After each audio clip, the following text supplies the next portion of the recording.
வணக்கம். G news 24x7 செய்திகளுக்காக செய்தி வாசிப்பவர் உதயகுமார். மேலூர் ஊராட்சியில் மண் கொள்ளையை கண்டித்து நாம் தமிழர் கட்சி வேட்பாளர் ராஜாத்தி தலைமையில் கண்டன ஆர்ப்பாட்டம் நடைபெற்றது.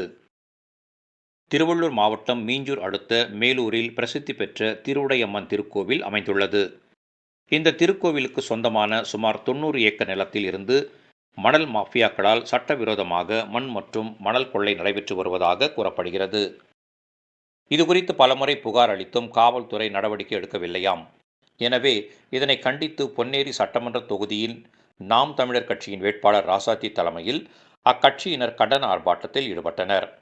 மணல் மற்றும் மண் கொள்ளையால் ஏற்பட்டுள்ள ராட்சச பள்ளத்தில் இறங்கி கண்டன முழக்கங்களை எழுப்பினர்.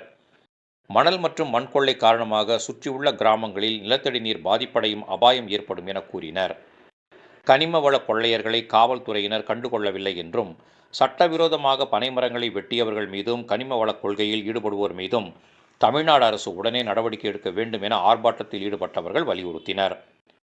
இந்த ஆர்ப்பாட்டத்தில் மாநில ஒருங்கிணைப்பாளர் வழக்கறிஞர் ரஞ்சித், மாவட்ட செயலாளர் வழக்கறிஞர் கோபாலகிருஷ்ணன், நாம் தமிழர் கட்சியைச் சேர்ந்த முக்கிய நிர்வாகிகள் வினோத் பாபு, மூத்த நிர்வாகி ராமகிருஷ்ணன், மண்டல செயலாளர் அகிலன், மாநில பொறுப்பாளர்கள் முல்லை சத்யா, ஜான் பாண்டியன், தினேஷ், மாவட்ட பொறுப்பாளர்கள் கோவிந்தம்மாள் என்ற கீதா, ஹரிகரன், ராஜன், குமரவேல், நரேஷ், அலெக்ஸ் மற்றும் நாம் தமிழர் கட்சியை சேர்ந்த நிர்வாகிகள் உள்ளிட்ட ஏராளமானோர் கலந்து கொண்டனர். காத்திடு காத்திடு காத்திடு காத்திடு காத்திடு காத்திடு காத்திடு காத்திடு எதிர்கால தலைமுறை வாழ்வை காத்திடு. அனுமதிக்காதே அனுமதிக்காதே அனுமதிக்காதே அனுமதிக்காதே அனுமதிக்காதே அனுமதிக்காதே தமிழக அரசு காவல்துறையை கனிம வள கொள்ளையை அனுமதித்திடுவோம். உயிரை கொடுத்தேனும் காத்திடுவோம். நாம் தமிழர் நாம் தமிழர் நாம் தமிழர் நாம் தமிழர் நாம் தமிழர். அனைவருக்கும் வணக்கம். பொன்னேரி தொகுதி சட்டமன்ற வேட்பாளர் ராஜாத்தி பேசுறேன். இங்க மேலூர் கிராமத்துல பாத்தீங்கன்னா திருவுடையம்மன் கோவில் இருக்கு. அந்த கோவிலுக்கு சொந்தமான 90 ஏக்கர் நிலம் இருக்கு. இங்க அந்த ஏக்கர்ல அந்த நிலத்துல பாத்தீங்கன்னா ரொம்ப காலமாவே வந்துட்டு கனிம வளங்கள் திருடப்பட்டு வந்துட்டு இருக்கு.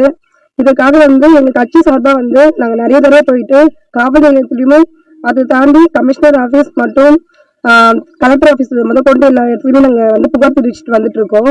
ஆனா அந்த டைம்ல மட்டுமே தற்செயலா அந்த கொள்ளையை நிறுத்துறாங்களே தவிர அது தொடர்ச்சியா நடந்துட்டே தான் இருந்துட்டு இருக்கு. இது அங்க இருக்க அரசியல்வாதிகளுடைய இதுல சூழ்ச்சினால தொடர்ச்சியா நடந்துட்டே வருது. இது முட்டுக்கட்டையா எதுவுமே நடவடிக்கை எடுக்க முடியல. அங்க பாத்தீங்கன்னா இதை முற்றிலுமா தடுக்கலன்னா நாம் தமிழர் கட்சி சார்பாக நாங்க பெரிய ஆர்ப்பாட்டத்தை நாங்க கையில் எடுப்போம்னு சொல்லி இந்த இடத்துல நாங்க உறுதி அளிக்கிறோம்.